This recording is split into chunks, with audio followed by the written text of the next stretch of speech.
오늘 우리에게 주시는 말씀은 고린도후서 11장 1절에서 15절까지의 말씀입니다. 원하건대 너희는 나의 좀 어리석은 것을 용납하라. 청하건대 나를 용납하라. 내가 하나님의 열심으로 너희를 위하여 열심을 내노니 내가 너희를 청결한 처녀로 한 남편인 그리스도께 드리려고 중매함이로다. 그러나 나는 뱀이 그 간계로 하와를 미혹한 것 같이 너희 마음이 그리스도를 향하는 진실함과 깨끗함에서 떠나 부패할까 두려워하노라. 만일 누가 가서 우리가 전파하지 아니한 다른 예수를 전파하거나 혹은 너희가 받지 아니한 다른 영을 받게 하거나 혹은 너희가 받지 아니한 다른 복음을 받게 할 때에는 너희가 잘 용납하는구나. 나는 지극히 크다는 사도들보다 부족한 것이 조금도 없는 줄로 생각하노라. 내가 비록 말에는 부족하나 지식에는 그렇지 아니하니 이것을 우리가 모든 사람 가운데서 모든 일로 너희에게 나타내었노라. 내가 너희를 높이려고 나를 낮추어 하나님의 복음을 값없이 너희에게 전함으로 죄를 지었느냐. 내가 너희를 섬기기 위하여 다른 여러 교회에서 비용을 받은 것은 탈취한 것이라. 또 내가 너희와 함께 있을 때 비용이 부족하였으되 아무에게도 누를 끼치지 아니하였음은 마게도냐에서 온 형제들이 나의 부족한 것을 보충하였음이라. 내가 모든 일에 너희에게 폐를 끼치지 않기 위하여 스스로 조심하였고 또 조심하리라. 그리스도의 진리가 내 속에 있으니 아가야 지방에서 나의 이 자랑이 막히지 아니하리라. 어떠한 까닭이냐? 내가 너희를 사랑하지 아니함이냐? 하나님이 아시느니라. 나는 내가 해온 그대로 앞으로도 하리니 기회를 찾는 자들이 그 자랑하는 일로 우리와 같이 인정받으려는 그 기회를 끊으려 함이라. 그런 사람들은 거짓 사도요 속이는 일꾼이니 자기를 그리스도의 사도로 가장하는 자들이니라. 이것은 이상한 일이 아니니라. 사탄도 자기를 광명의 천사로 가장하나니 그러므로 사탄의 일꾼들도 자기를 의의 일꾼으로 가장하는 것이 또한 대단한 일이 아니니라. 그들의 마지막은 그 행위대로 되리라. 아멘. 요즘 들어 이단성이 짙은 내용을 가지고 저에게 문의하시는 성도님들이 있습니다. 대전에 이단이 많다는 건 익히 들어 알고 있었지만 우리 교회에 부임하고 놀라움을 금치 못했던 것은 코앞에 신천지 성전이 있다는 것입니다. 눈으로 직접 본 것도 체감하며 본 경우는 여기가 처음입니다. 그리고 이렇게 왕성하게 활동하는지도 직접 목격한 것도 처음입니다. 제가 살고 있는 사택 옆집은 최근 몇 주 전부터 가정 모임을 갖기 시작했습니다. 그리고 퇴근할 때 종종 보는데 사택동 아파트 우편함에 천지일보가 어찌 그리도 많은지요. 정말 기가 차고 황당하고 어이가 없습니다.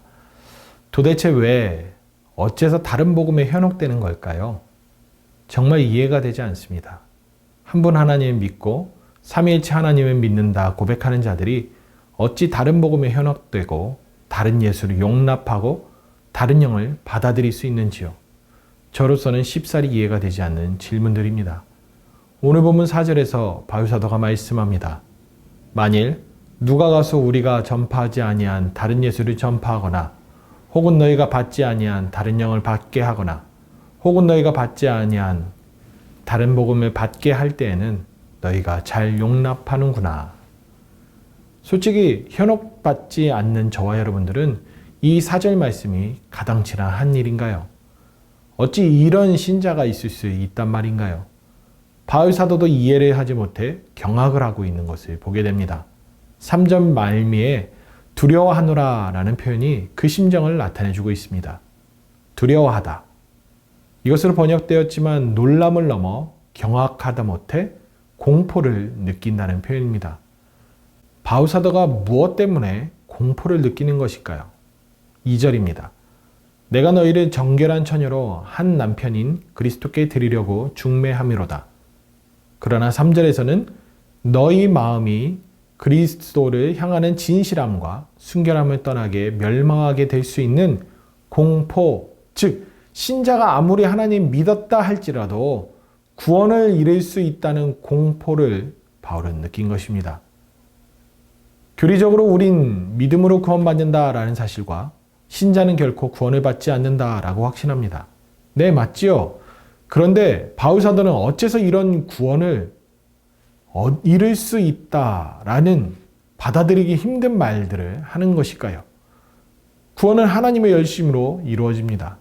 하나님의 열심으로 그리스도와 신부가 되며 하나님의 열심으로 신자는 구원을 이룹니다. 그런데 아이러니하게도 신랑은 결혼을 파기하지 않은데 신부가 결혼을 파기하려고 합니다. 다른 복음을 믿고 다른 예수를 받아들이고 다른 영을 꺼리낌 없이 받아들입니다. 이로써 구원에 이를 수 있는 결혼 관계는 파기되고 구원을 빼앗기게 되는 것이죠. 이게 가능할까요? 하나님의 열심으로 이루어지는 것을 인간이 저버릴 수 있는지요? 네, 있습니다. 바울이 경악하고 공포에 휩싸인 것이 바로 그 가능성 때문입니다. 하나님은 절대 손을 놓지 않으시는데 하나님은 결코 혼인관계를 파기하지 않으시는데 인간이 그 어려운 것을 해냅니다. 거짓 사도, 속이는 일꾼, 광명의 천사로 가장한 사탄을 통해서 그 일들이 일어난다는 것입니다. 여러분 두렵지요? 무섭지요? 네, 두려워하십시오. 공포에 휩싸이십시오. 빌립보서 2장 12절 말씀처럼 항상 복종하고 두렵고 떨림으로 구원을 이루실 수 있기를 바랍니다. 그런데 그리스도 안에 있는 자, 그리스도에 향하는 진실함과 순결함을 유지하는 신자들에게는 제 아무리 구원을 두렵고 떨림으로 이루라 할지라도 무서울 게 없습니다. 왜일까요? 이미 그리스도의 신부이며 아직 그리스도의 신부이기 때문에 그렇습니다. 하나님의 온전한 복음을 믿고 따르는 자는 전혀 공포를 누릴 필요가 없습니다. 오직 평강과 희락만이 있을 뿐입니다. 왜일까요? 이미 하나님 나라의 풍성함을 누리고 있기 때문입니다. 그런데 왜 이단에 빠지는 사람들은 다른 복음에 현혹될까요? 저는 그 이유를 몇 가지로 말씀드리려고 합니다.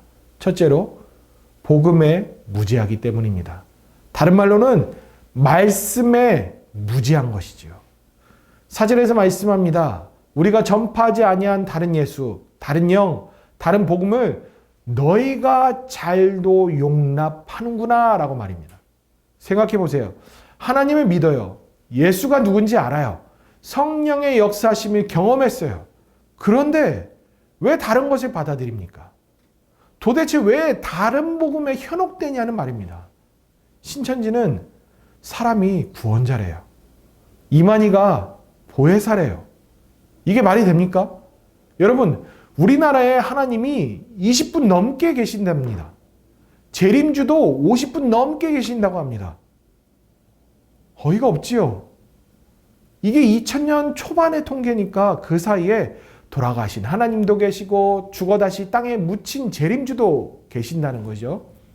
그렇다면 통계는 다를 수 있어요. 그런데 아니 어떻게 사람을 하나님으로 믿을 수 있냐는 것입니다. 학력도 석박사면 뭐합니까? 분간도 하지 못하는 수백만 명의 신도들이 학력과 상관없이 사람을 하나님이라고 추종하는데 이게 다 말씀에 무지하기 때문인 것입니다. 두 번째로 자신이 인정받고 높임받고 싶어하기 때문에 현혹됩니다. 이단에 빠지는 사람들의 공통점은 진리에 관심이 없어요. 자기가 인정받고 자기의 필요가 충족되고 자기를 북돋아주는 그 관심들 때문에 이단에 빠지는 것입니다. 진리가 분명하고 말씀에 바로 서 있으면 아무리 이단들이 쥐고 흔들고 우리를 넘어뜨리려고 할지라도 결코 현혹되지 않습니다. 7절입니다. 내가 너희를 높이려고 나를 낮추어 하나님의 복음을 값없이 너희에게 전함으로 죄를 지었느냐. 바울 사도는 복음을 높이고 자신을 낮춘다라고 말씀합니다. 오히려 남을 높이기에 타인을 귀하게 여기기에 값없이 받은 은혜를 값없이 전한다라고 말합니다. 이것이지요. 신앙인은 자기를 높이는 사람들이 아닙니다. 신앙인의 관심은 하나님께 있어야 됩니다. 하나님께 관심을 두니 받은 은혜 때문에 남이라는 전도의 대상자, 사랑의 대상자에게 관심을 두고 베푸는 것이죠. 11절에서 바울 사도는 고백합니다. 세번역 성경에서 이렇게 기록되어 있습니다. 내가 여러분을 사랑한다는 것은 하나님께서도 알고 계십니다. 세 번째로 현혹되는 이유는 맘먹고 속이는 자가 있기 때문에 그렇습니다. 왜 사람들이 사기를 당할까요? 맘먹고 사기치는 사람이 있기 때문에 당해낼 수가 없는 것이죠. 훨씬 더 고단수로 접근해 오면서 그렇게 우리를 속이기 때문에 당해낼 재간이 없습니다. 이와 같습니다. 13절 보실까요? 그런 사람들은 거짓 사도요 속이는 일꾼이니 자기를 그리스도의 사도로 가장하는 자들이니라. 심지어 14절에서는 사탄도 자기를 광명의 천사로 가장하나니 15절에서는 사탄의 일꾼들도 자기를 의의 일꾼으로 가장하는 것이 또한 대단한 일이 아니니라 라고 말씀합니다. 특히 사탄도 광명의 천사로 가장한답니다. 이 말은 진정 엄청난 말씀이 아닐 수 없습니다. 천사로 다가오는데 우리가 어찌 분별할 수 있을까요? 그런데 생각해 보십시오. 책임은 속이는 자에게 있습니까? 아니면 속는 자에게 있습니까? 속는 자에게 책임이 있습니까? 아니면 속이는 자에게 책임이 있습니까? 어떻게 생각하십니까? 둘 다 책임이 있습니다. 그렇다면 어찌하시겠습니까? 우리 스스로 조심하고 또 조심하는 수밖에 없지요. 남 탓하며 속이는 자에게 책임을 전가해도 소용없습니다. 구원은 하나님의 열심 가운데서 내가 두렵고 떨림으로 이루어가는 것입니다. 여러분, 저와 여러분들은 말씀 위에 유식하셔야 합니다. 무지해서는 안 됩니다. 명확히 복음을 인지해야 합니다. 그리고 내가 만든 하나님이 아니라 말씀 위에 신앙의 전통 위에 내려온 유일하신 하나님, 삼위일체이신 하나님께 끊임없이 관심을 두어야 합니다. 오늘도 자신보다 하나님께 관심을 두며 살아가시는 저와 여러분들 될 수 있기를 바랍니다.